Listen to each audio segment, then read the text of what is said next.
remarkable seasons with the Rams. Donald is working out every day at the Rams facility, but has given no timetable of when he'll make a decision. Several thousand people showed up for the first day of training camp Wednesday in El Segundo for LA's other NFL team. The Chargers got a lot of love from fans who think this could be their year. No debates, no speculation, just the info you need. That's your KBLA Sports Minute. I'm Ray Richardson on KBLA Talk 1580. Let me put my hard hat on, go back outside, and see if these procrastination Crenshaw construction crews have shown up yet. I'm saving space for grace, but if these trucks don't show up soon, well, you already know. Destination Crenshaw, your time is up. With a KBLA Talk 1580 editorial, I'm Tavis Smiley. KBLA Talk 1580 and Bethesda Temple Church invite residents, churches, businesses, and community leaders along the Crenshaw corridor to join a vitally important community conversation Thursday, July 30th, 6:30 p.m. at Bethesda Temple Church, 4909 Crenshaw Boulevard. For years now, this community has been living with unkept promises and the devastating effects of the unfinished Destination Crenshaw construction project, leaving residents, businesses, and churches to deal with myriad problems, including the loss of parking, restricted access, traffic congestion, and a lack of emergency vehicle access when it matters most. For years now, Procrastination Crenshaw has directly contributed to the loss of customer revenue for local black-owned businesses and, sadly, has forced the closure of some businesses along this 1.3-mile corridor. For years now, churches have been experiencing decreased attendance due to the elimination of parking, and social service programs for vulnerable fellow citizens have been altogether halted. For years now, residents have watched their quality of life erode, and nothing has been done about it. If they think they can get away with treating black folk like second-class citizens, they better think again. You better think about what you're trying to do to me. This town hall meeting is a reckoning, a public witness, an opportunity for impacted community members to share their experiences for the public record as we prepare to hold those responsible accountable for this enduring nightmare. So please join us Thursday, July 30th, 6:30 p.m. at Bethesda Temple Church, 4909 Crenshaw Boulevard. This town hall meeting is free and open to the public, but registration is required at KBLA1580.com. With a KBLA Talk 1580 editorial, I'm Tavis Smiley, and as always, we welcome your feedback.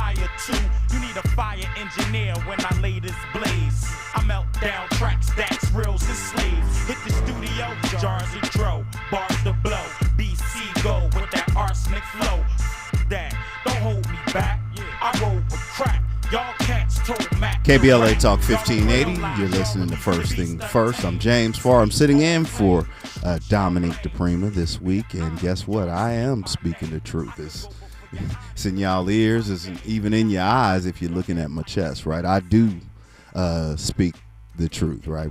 It's what we do here at KBLA Talk 1580. Joining me this hour, and I'm so pleased to be in conversation with this brother. He is lead organizer with Black Lives Matter Los Angeles. He's a Pasadena resident. He is a community member who selfishly shows up many times for impacted families who have had a loved one taken away from them, stolen from them as a result of state-sanctioned violence. He's out every Wednesday in front of what they call, and I say they, Black Lives Matter Grassroots and Black Lives Matter Los Angeles, and I'll agree with them, the Hall of Injustice, outside of District Attorney Nathan Hochman's office. to organize and protest, and I believe they've been doing that for now close to 280 weeks, and he'll correct me. But Michael Williams, good morning. How you doing, brother?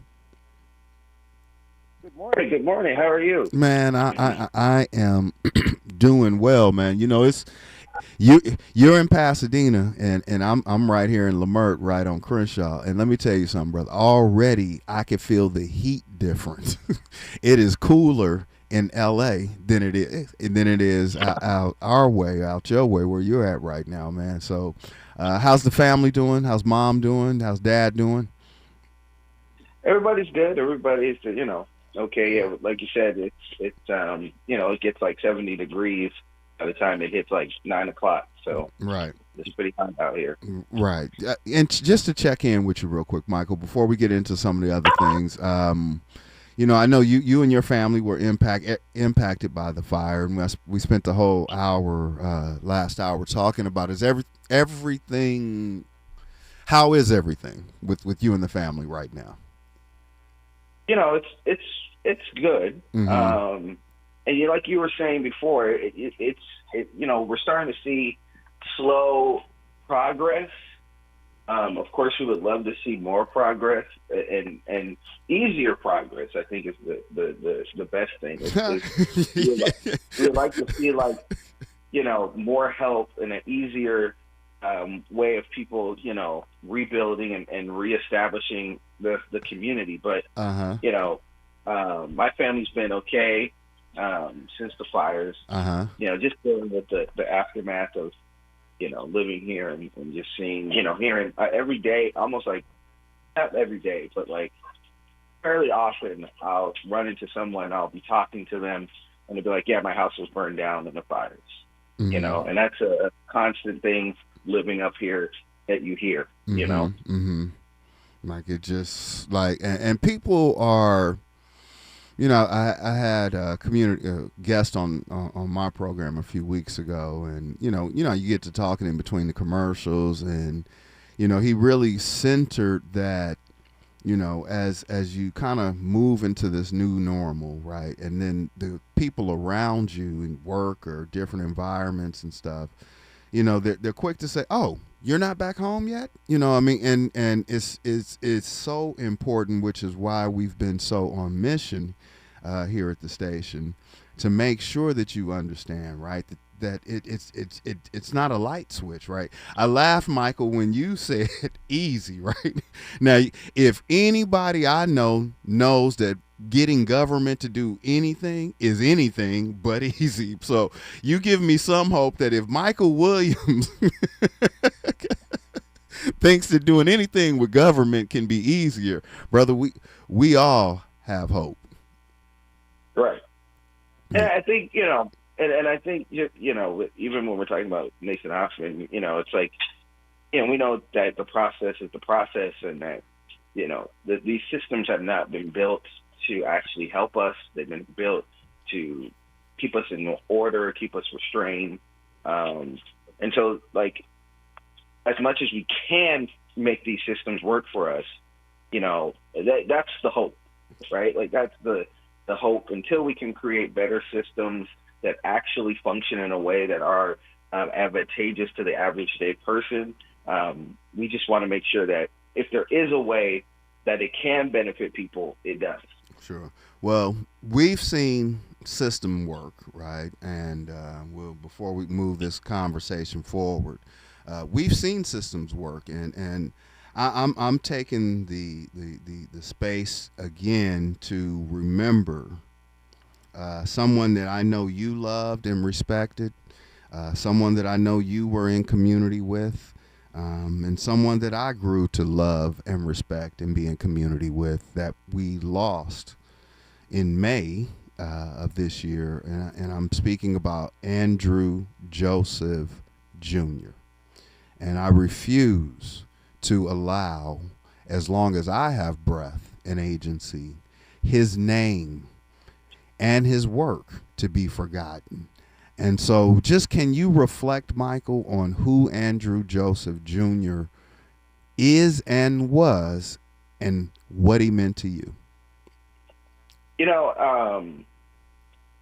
I used to only see Andrew like once a year. And, it was always such an amazing thing. He was the type of person that you spent like 10 minutes with him, and it was like a very changing experience.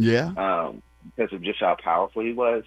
But I just recently got back from Mississippi for Cohen Wiley, a 1-year-old baby who was murdered by Mississippi police, who still has we haven't even gotten any kind of information from the Mississippi law enforcement around his murder.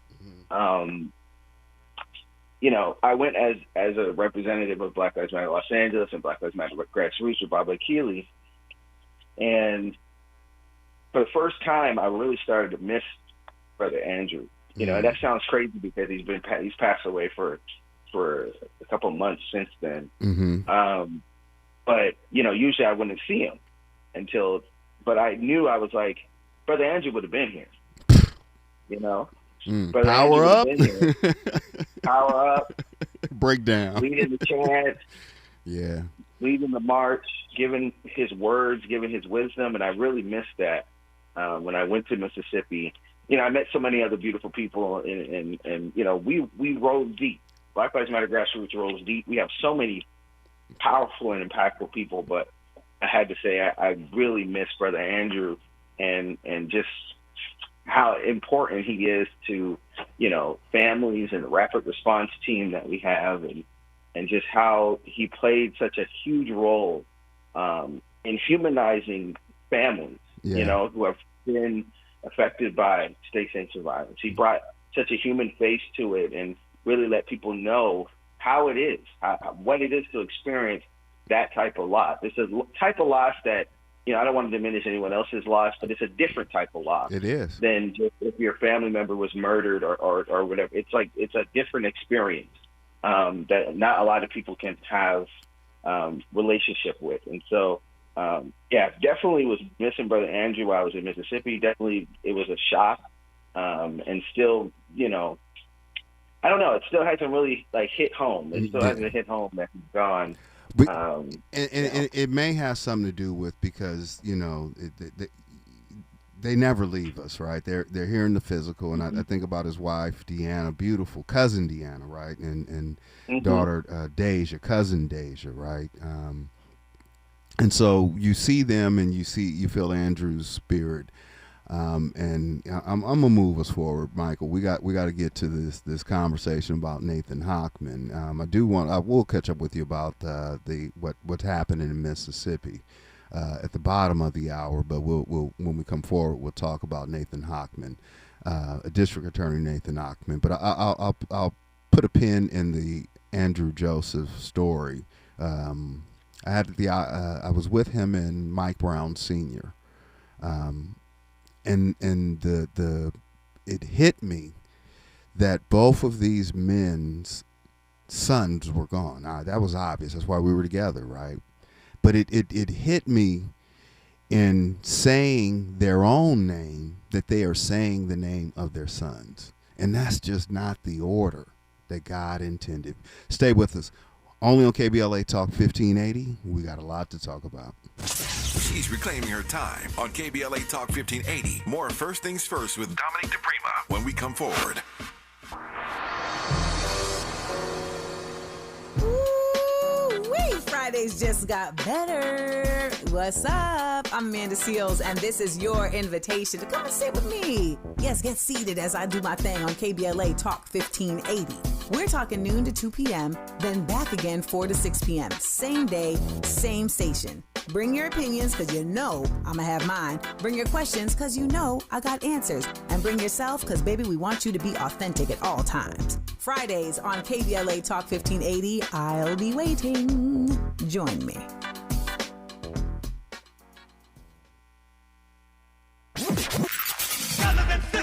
You have something to say, and we want to hear it. KBLA Talk 1580 is engagement radio, not outrage radio. A place where your hopes, your frustrations, and your ideas are welcome 24 hours a day, 7 days a week. Real talk, real people, real Los Angeles. KBLA Talk 1580, the station that sounds like the city looks. Tune in on your AM radio dial at 1580. Download our free KBLA 1580 app or listen live on our website at KBLA1580.com. Unapologetically progressive. Here's the deal. The government is over $38 trillion in debt, which means the IRS is not slowing down, and the tax code is complex and unforgiving. So it's not surprising if you're one of the millions of Americans that owe back taxes to the IRS. Unfortunately, they're the world's most powerful collection agency with the ability to garnish your wages, seize your bank account, and even take your home or business. But don't be stressed or worried any longer. We're Optima Tax Relief, America's most trusted tax resolution firm. We have resolved over $3 billion in tax debt for our clients. Our award-winning professionals deal with the IRS every single day, fighting to protect our clients' assets and secure them the best possible deal. For tax help you need, for tax help you can trust, give Optima a call today. Call 800-919-9077. 800-919-9077. 800-919-9077. Optima Tax Relief. Some restrictions apply. For complete details, please visit OptimaTaxRelief.com. Here comes the brand new flavor in your head. Race, social justice, sports, politics, art, music, culture. We do it all on the D.L. Hughley Afternoon Show. If you're not tuning in, then you are definitely missing out. It's the D.L. Hughley Afternoon Show weekdays from 2 to 4 only on unapologetically progressive KBLA Talk 1580. Like a brand new flavor in your head. Yeah. The conversation continues right now with Dominic DePrima on First Things First. That's right. The conversation does continue, not with Dominic DePrima. It's James Farr. I'm sitting in for the Queen Dominic DePrima right here on First Things First. And I am joined on the phone by Michael Williams, who's the lead organizer with Black Lives Matter Los Angeles. And, you know, trying to understand, you know, the BLM Grassroots and BLM Los Angeles, Michael, you guys have, as an organization and movement, stay consistently every Wednesday at, you know, First Jackie Lacey's office? I mean, bring me back to speed first on what the history of that part of it is, and then we'll get to the problematic portions of why you think Hochman is so problematic. Yeah, so we started our weekly actions, which Jackie Lacey Must Go. You know, when Jackie Lacey was the district attorney of Los Angeles, she, you know, was notorious for refusing, like not just not charging officers, but literally refusing to charge officers, even in some of the most heinous of cases, with any kind of crime, including murdering people, right? Mm-hmm. And so we tried to meet with Jackie Lacey several times so that the families could speak with her, but she refused. She refused to meet with families that had been impacted. She said she didn't want to be yelled at. And so we decided that we were going to do a weekly action outside of her office. And that sprung into bigger marches, bigger protests. But we've always had a Wednesday action every single Wednesday since. And then after Jackie Lacey was removed, we moved over to in front of the LAPPL building because we wanted to bring attention to how police associations are steering and corrupting our city government. And not just our city government, but state and federal government, right? And keeping police reforms off the books. But unfortunately, and this leads us to Nathan Hochman, unfortunately, we weren't able to stay there because when Nathan Hochman was elected, and including when Jim McDonald, along with Jim McDonald, they decided that they didn't want us out in front of the LAPPL building anymore. And so they sent police to push us out of that area. And in our response, we said, well, if you want to play that game, you want to tell us that we can't protest in front of the LAPPL building, then we're going to go in front of your office. And now we're back in front of 211 West Temple every Wednesday at 4 o'clock to tell people and remind people about Nathan Hochman and all of the things that he's doing that are making Los Angeles worse.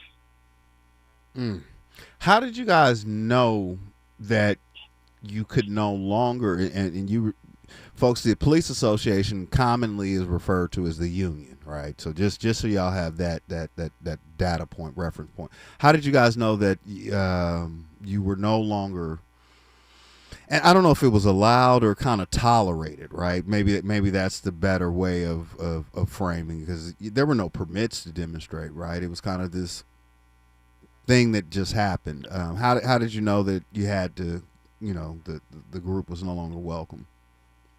The police with riot gear informed us that we were no longer allowed. That's pretty clear. That's okay. All right. So you move on. So multiple times.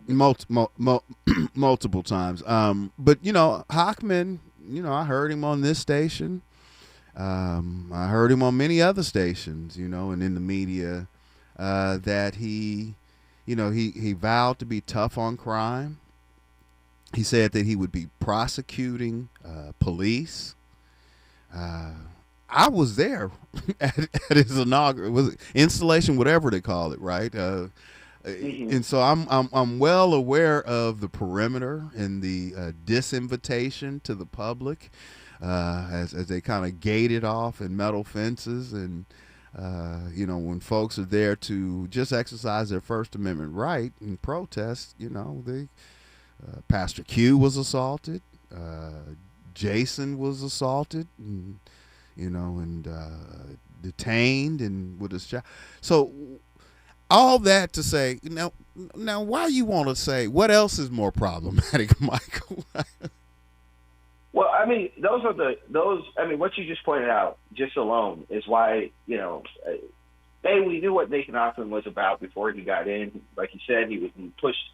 He ran on policies that were inherently anti-black, like increasing mandatory minimums, like gang enhancements and things like that, that we know historically have been used to target black people, have been used to incarcerate black people for a long time, which led to the mass incarceration crisis that we currently are still in the black community, right? Mm-hmm. But not only that, he did attack our folks, right? He did go out of his way to make it clear that he does not want us to protest him, right? He doesn't want us to speak out against what he's doing.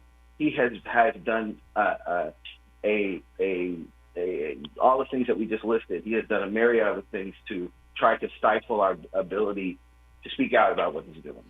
Well, but on the other, go ahead. But on the policy side and how this affects everybody is. Not only has he done that, but he has done things and put in forth policies that are harmful. He brought back the death penalty. Again, something that is inherently anti-black. When we know that a large percentage of people who are on death row in California are black, and when we know that a large percentage of the people who are falsely convicted on death row are black, we know that infects black people the most, right? He also has promised and has gotten rid of sentencing policies to not sentence or to not try juveniles as adults. He's gotten rid of that. So now black children can now be tried as adults and get harsher sentences. So now we're seeing our children again being attacked by this system, right? And there's other policies that he's putting forth that are inherently anti-black, anti-Latino, and are targeting the most marginalized in our communities. Not going after big corporations, not going after those who are exploiting our communities, but going after regular folks who are just trying to live. What other efforts have you guys made other than and this is what others will say, right? Who kind of perhaps don't appreciate the work that Black Lives Matter grassroots does, but what else have y'all done other than complain, right? I mean, and put your body on the line and get arrested, but what else have y'all done, right? I mean, have y'all tried to meet with Hochman? I mean, I attended something a couple of months back up at the Sentinel's office with the district attorney Hockman and community members around the Keith Porter homicide. Is he open to talking to y'all and listening? He claims he is, and like you said, he met with us, but I think the time for meeting is over. When you purposely, right, dismiss charges against the officers that killed Christopher DeAndre Mitchell, a black man in Torrance who was shot within 5 seconds of police arriving on the scene, right? When you dismiss that case and after meeting with the family, hearing the family plead with you to continue on with the case, right? Mm-hmm. There's no more talking. You've made it clear that you don't want to listen to the people, that you have your own agenda that you want to go through, right? And so now it's time for action. Now it's time to find someone else who will listen to the people, who will do the hard things, right? We don't want a DA that's just going to take the easy cases, the easy wins, right? We want a progressive and revolutionary DA that will go after police officers, that will go after businesses that are price gouging in Altadena, which he has not done, even though he said he was going to go after looters, but still has not filed any charges against people who were price gouging in Altadena and other places in Los Angeles during the fires. Has not filed a single case against someone. Mm. We know that we want a DA that's going to do the hard things, that is going to attack the system that is harming us and use their position of power to uplift people, not prosecute people. You know, in that meeting, I was looking at notes that I had. You know, we weren't allowed to take video. You know, we were allowed to record audio, and I don't think then, as I realized it now, preparing to talk to you, Michael, perhaps why there was no video available, because his body language, his demeanor, his dismissiveness, his pettiness, his deflectiveness. I mean, I could just go on and how he behaved in the presence of two family members from two different situations where their brother or son, and to hear DeAndre Mitchell's mother, to sit there and, I mean, like, this was that moment for her to speak out. Here's the person that could possibly move her towards some level of justice, right? But nothing, I mean, absolutely nothing will bring her son back, and to see that the district attorney could be so insensitive, so dismissive to a mother and a sister who are grieving. I said, man, Trump may be more caring than this. Stay with us, folks. News, sports up next. KBLA Talk 1580. A safe place to go loud. A great place for progressive politics. KBLA Talk 1580. I'm Misty Jordan with BIN News Now. Maryland has recorded 38 heat-related deaths so far this summer. That's 2 more than last year's total of 36. The Maryland Department of Health says the recent heat wave, with temperatures reaching more than 100 degrees, contributed to the number of deaths. Reports indicate Iran is receiving up to 400 handheld missile launchers from China. Reuters says Iran purchased shoulder-fired air defense systems along with Chinese missiles for about $70 million. They're expected to receive the first shipment within weeks. However, China's foreign ministry calls the report completely groundless.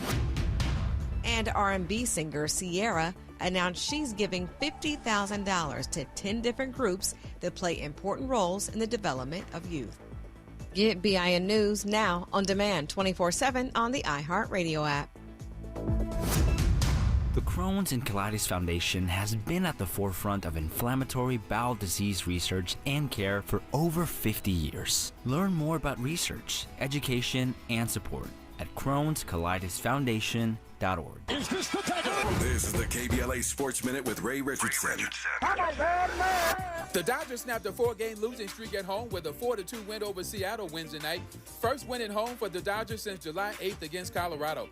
The Dodgers pitching staff had a much better performance than they did on Wednesday when they were tagged for 5 home runs. No homers for Seattle last night and no runs on the scoreboard until the 8th inning. Nothing new to report on Aaron Donald. The 10-time Pro Bowl defensive tackle is considering coming out of retirement at age 35.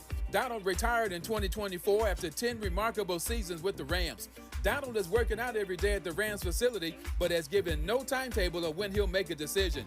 Several thousand people showed up for the first day of training camp Wednesday in El Segundo for LA's other NFL team. The Chargers got a lot of love from fans who think this could be their year. No debates, no speculation, just the info you need. That's your KBLA Sports Minute. I'm Ray Richardson on KBLA Talk 1580.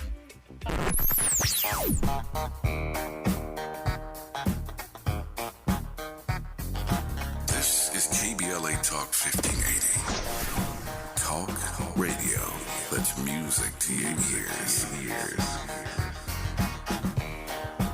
We're unapologetically progressive. KBLA Talk 1580.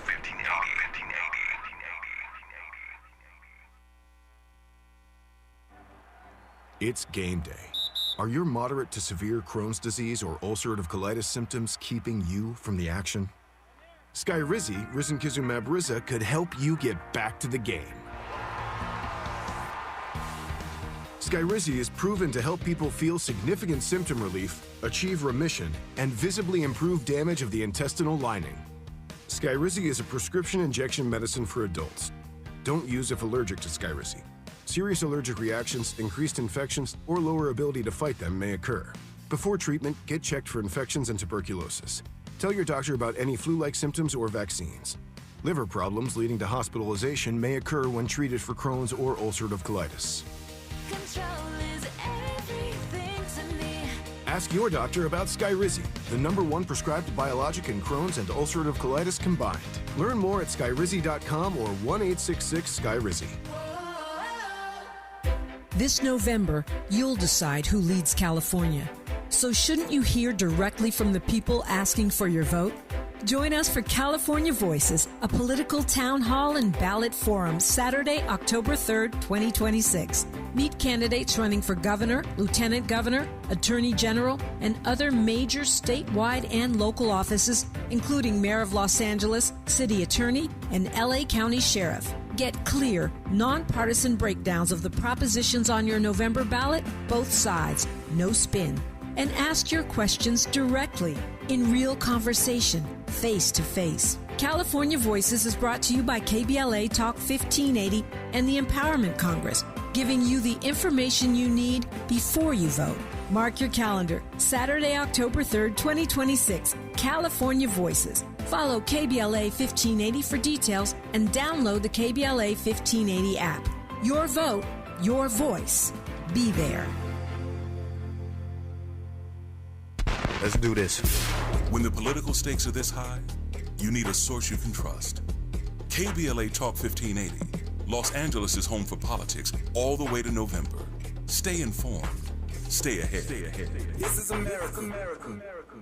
Don't be anxious or confused about AI. Take control of your career when you get the skills to tackle real business problems and design specialized solutions. HR Dive reported that entry-level talent with applied AI credentials can receive up to a 25% salary boost. But where do you find training that you can trust? Future-proof your career and deliver more value with Humans Lead the Way AI. Their hybrid learning courses use practical definitions, real-world examples, and strategic insights to help you and your team understand AI with confidence. No magic, no hacks, no shortcuts. Just practical knowledge that helps you use AI more successfully. Don't wait. AI can never replace people who know how to use it well. Register for courses today at humansleadtheway.com. That's humansleadtheway.com. We're not for everybody, but we're for everybody. You're listening to KBLA Talk 1580. That's right. I am for some of y'all, and but not all of y'all, right? But KBLA Talk 1580. James Farr in for Dominique DePrima right here on First Things First, holding it down this week while the Queen is out queening. Me and Miles holding it down. Michael Williams is on the line, and I'm gonna get right back to him with he's with Black Lives Matter Los Angeles and Black Lives Matter Grassroots. Y'all want to talk to me or Michael? Now would be a good time. 800-920-1580. That's 1-800-920-1580. Got to take care of a little station business here, because if you are in this area, you know this too well. The Destination Crenshaw is behind schedule, years behind schedule. Residents, businesses, churches, artists, and stakeholders have questions, and they deserve real answers, not just promises. If empty promises poured concrete, this project would have opened years ago. Tonight, join us at a community town hall to talk about the delays, the timeline, and what happens next for the Crenshaw corridor. This public hearing is your chance to get on the record and speak directly to the people making these indecisions at City Hall. Join us tonight, July 30th, 6:30 p.m. at Bethesda Temple Church, 4909 Crenshaw Boulevard. Between the construction crawl and the parking spots it has eaten alive, rideshare is the new, less suggestion and the more of a survival tactic around. Less of a suggestion and more of a survival tactic here. So please ride share if you can.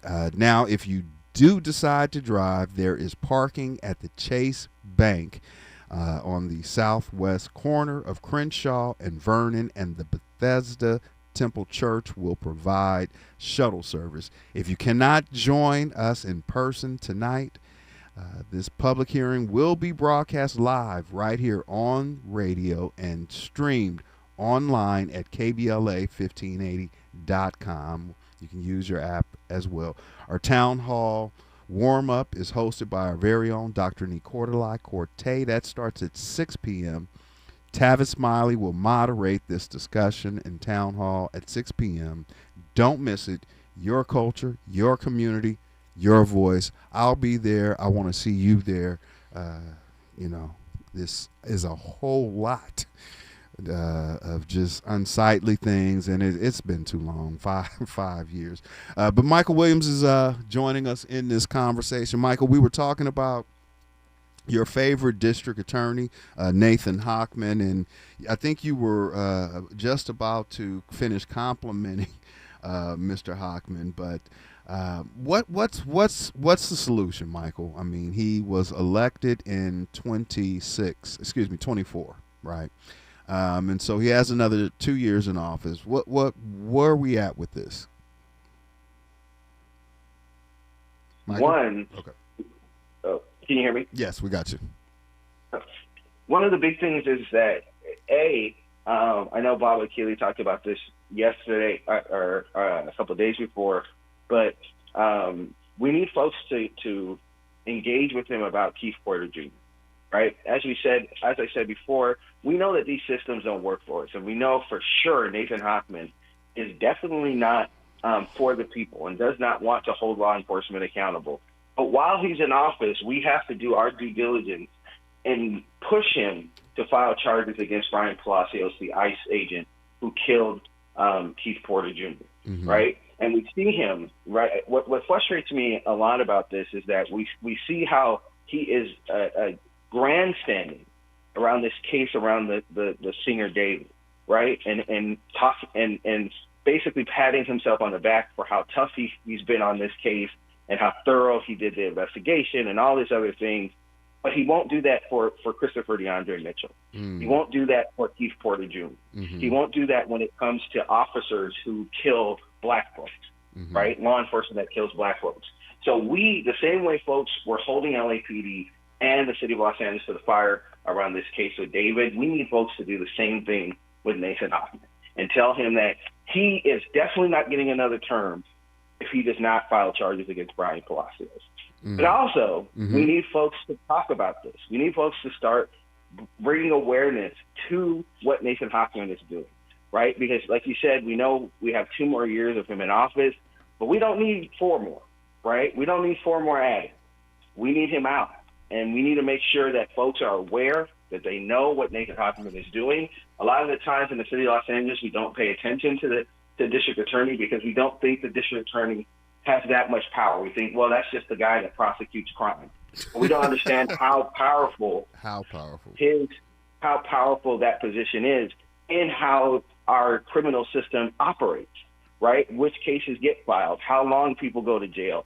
All those things can be controlled by the district attorney. And so we need to make sure that people are aware of what he's doing, the policies that he's implementing, and the cases that he is charging against people and the cases that he's not charging against people. Well, you know, today, Michael, makes 97 days till the November elections. 97, right? I bring up elections because, one, that's what we're going to be talking about. I'm sure Dominique will continue to talk about. But when Hochman in 28, right, when there's another cycle of this election, that also aligns with the presidential election.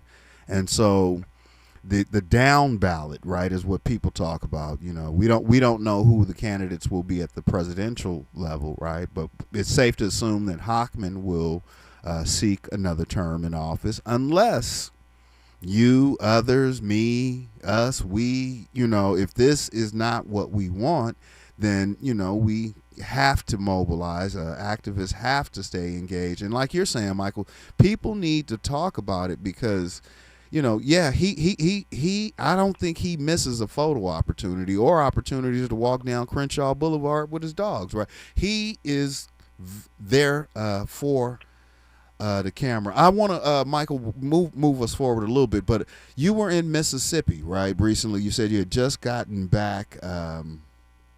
You went down with the rapid response team from Black Lives Matter Grassroots.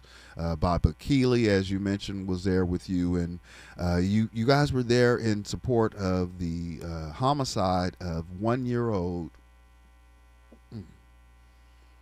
I don't think I had ever really processed it like that, but 1-year-old Cohen Wiley, which took place on June 14th. Outside of a Walmart parking lot where police responded to an allegation of a shoplifting, right? Wow. What was happening when you were there, Michael?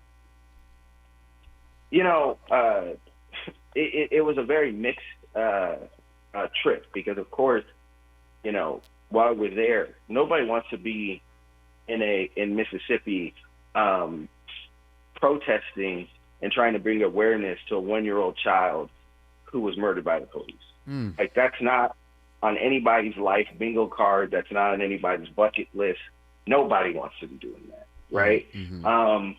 But also, I have to acknowledge the power that was built in that community. You know, several people who were from Senatobia, where Cohen Wiley was murdered, said they've never seen that, right? People taking power, people standing up against the police, right? And they talked about a history of Senatobia police, Mississippi law enforcement abusing folks, abusing their power, getting away with things, right?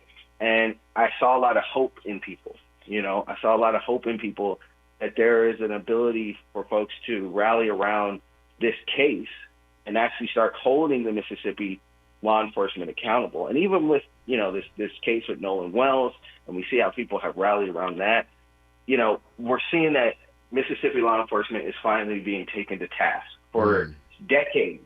And when I mean decades, we can even say centuries of abusing black people, of harming black people, of not giving black people justice. And so, you know, I was very inspired by the organizing that is happening in Mississippi, especially in Senatobia, by the Build Bridges coalition run by Marquell, and some other folks who were there that came by and came through and supported what they're doing down there. Just very, very inspired. You know, and as I'm reading more into this, I knew top line what happened, right? You know, and I have to sometimes, Michael, guard myself about because of, you know, discipline training, and I tend to go a little bit further down the path of understanding. And as I'm reading, you know, some of my notes that I prepared today, like again, some of this stuff just it brings. So what we, you know, as a journalist and some of the things I end up being exposed to, right? I mean, I can, you know, I'm looking at, I've seen autopsies is what I'm trying to say, right? I have autopsy photos, right, in folders, right, in files, and just things from looking through these cases, right? And so I raised that up, Michael, for the audience to understand that it's not that y'all are just out there protesting, right? I mean, that may be what's covered, right? But there's other people, journalists and attorneys, right? I was in conversation with Lee Merritt the other week for a piece I'm writing for Black Press USA on black men and mental health and the exposure, right? And there's this work goes so much further than what people say. Y'all need to go sit down somewhere. Why y'all doing that, right? It erodes our souls. Michael, when we come forward, I want to get a top line understanding. It's this flock camera systems, you know, the dirty birds, or whatever they calling them stuff, right? Like, what does that mean for us? Is Big Brother really here and surveilling us? And perhaps what people need to be worried about. Only on KBLA Talk 1580, we got your black. More of First Things First with Dominic DePrima when we come forward.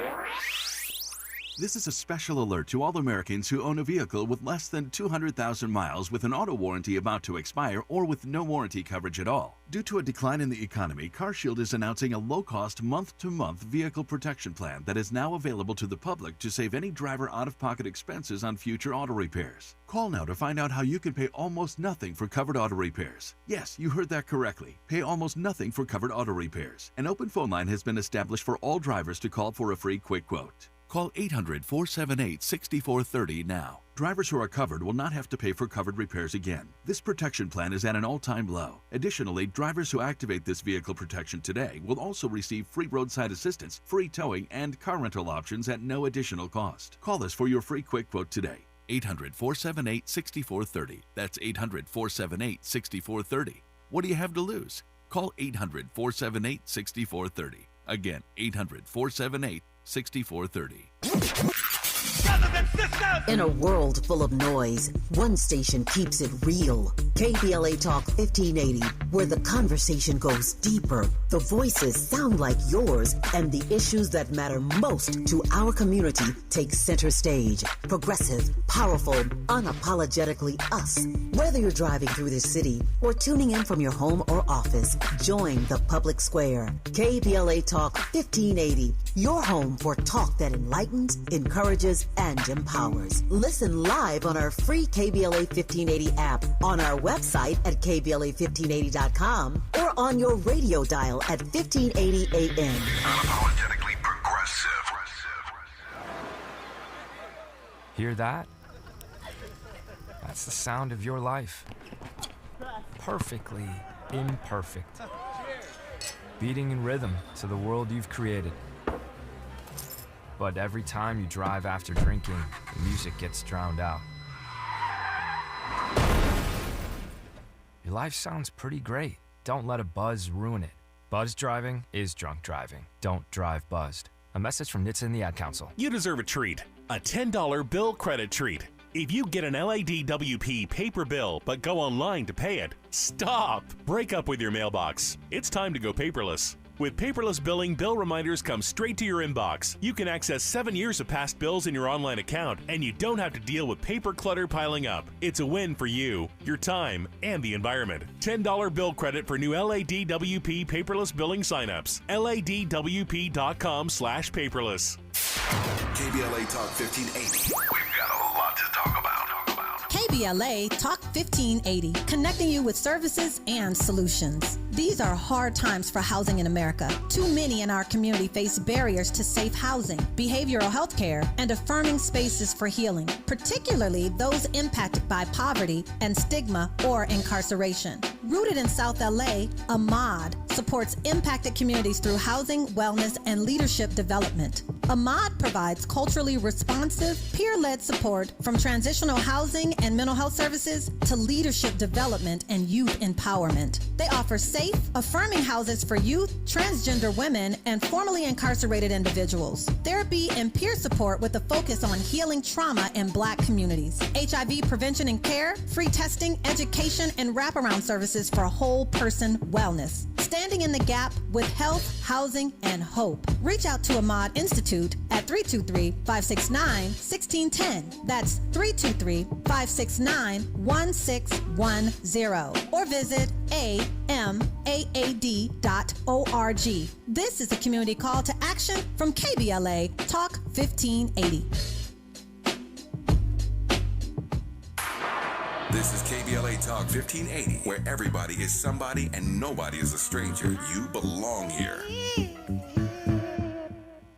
That's right. Nobody's a stranger and everybody belongs here. I definitely belong here. James Farr sitting in for Dominique DePrima this week and holding it down while the Queen is out queening, doing what she does. Joined on the phone right now by Michael Williams, lead organizer with Black Lives Matter Grassroots in Los Angeles, and he's walking me through a few things. On a side note, delegates, y'all don't know this, but Michael is a very accomplished debater. I mean, at one time ranked nationally in the country. He doesn't like talking about himself like that, but you know, if Dwight can call and give me flowers, then I can share some of those flowers with Brother Michael, because his oratorial skills are just beyond reproach, and extremely a smart person that and I just love listening and being in community with him. But Michael, again, I wanted to know flock cameras, right? There's a lot of conversation. You see a lot of things in the news about flock cameras. What the flock is a camera? All right. Ooh, did I just turn that phrase like that? Was that a bar? Never mind. What's a flock camera? Basically, flock camera is a camera system that tracks license plate information and other information and sends it to law enforcement. And so when they think someone has committed a crime, or when there's a crime committed, police can access the database of flock cameras to find and locate that person through car information or other information quicker. That's the spin that they put on it. Mm-hmm. Really what it is a surveillance system that police have been using not only to target immigrant communities by sending that information to ICE agents so that they can go into communities and find folks and grab them off the street and kidnap them and put them into concentration camps, but also has been used by police to harass women and children, to assault women and children. Frankly, there's no other way to put it. Mm-hmm. Police have been using these cameras in dozens. We're not talking about one or two cases. We're talking about dozens of cases across the country, including here in Los Angeles County and in California, to track down women that they've interacted with, that they either are ex-partners or current partners, or women that they just had a brief interaction with during a stop, to track them down, to harass them, to stalk them, and to sexually assault them. And that's what these cameras have been used for by police. And again, we're not talking about one or two cases. We're talking about dozens, maybe even hundreds of cases of flock cameras and other systems like flock cameras being used in this way.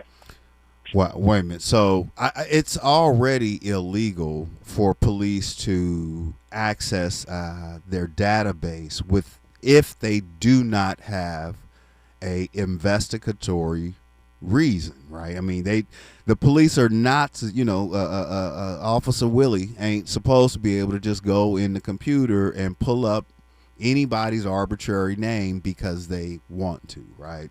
The law has should have protected us from that. So what you're saying, Michael, and what we're seeing in the news is that officers are misusing this or abusing, right, and actually committing crimes? They're actually committing crimes, and like you said, it's already a crime to access this data without a reason, without a crime being committed. But also, we know that police don't actually care about breaking the law. It's against state law for them to even be giving this information to ICE in the first place. But we know that they are using this information to commit crimes. When Flock first was starting to be implemented, we heard a story of a Flock employee using the cameras to spy on a youth girls gymnastic practice. Why would you need to have any surveillance on a youth girls gymnastics practice, right? We've heard of stories where police officers have shown up at women's homes after stopping them on the street and asking them out on dates. We've heard stories of police officers assaulting women that they found on these databases, these license plate readers databases. Yeah, but the company says that they're putting in some safeguards, right, to monitor for unusual activity, right, like these auditing things. Recently, City of Los Angeles Police Department said that they were not renewing their agreement with the Flock system. I mean, do you believe them? that seems like a new they would call it a tool, LA, but that just seems like they have a new toy, right? Why would they let that go? Have you ever heard the phrase, if you give a mouse a cookie? If you give a police officer a Flock camera, we know what they're using it for. We already know that LAPD chief, a former LAPD officer, Labrada, used air tags, right? So now to spy and track down an ex-partner, right? So we know that this is what they do, right? This is a common thing within policing, and they can say they're going to put safeguards, but when there is no accountability. How does the facial recognition stuff all play into it? So if I'm walking down the street, does that Flock camera pick me up and track me too? It can. Wow. It can. It can track you. It can track, it can find you, find locations, familiar places where you also were that day, including your home, right? If there's a Flock camera near your home and it picks you up somewhere else, they can know where you live. It's a privacy nightmare. It's a privacy nightmare. We've already seen the repercussions and implications of how bad this technology can be used. Wow. And so that's why I was saying it was a good thing that you brought this up, because there is a forum tonight. It's on Zoom. You can go to stoplapdspying.org to find that link to the Zoom meeting. It's run by the Police Commission, and they're going to be talking about the future of license plate reader systems and Flock on that Zoom. And they are looking for input from the community. And so if you're concerned, if what I've told you right now has concerned you about these systems, go to learn more about these systems, but also go to use your voice and tell them, I don't want these things near my children, near my family members, near my sisters, my mother, my wife. I don't want these things near people where they can be harmed. We got to land it there, Michael. Thank you so much. Stay with us more. KBLA Talk 1580. We got a lot to talk about. KBLA 1580 Santa Monica. I'm Misty Jordan with BIN News Now. Maryland has recorded 38 heat-related deaths so far this summer. That's 2 more than last year's total of 36. The Maryland Department of Health says the recent heat wave with temperatures reaching more than 100 degrees contributed to the number of deaths.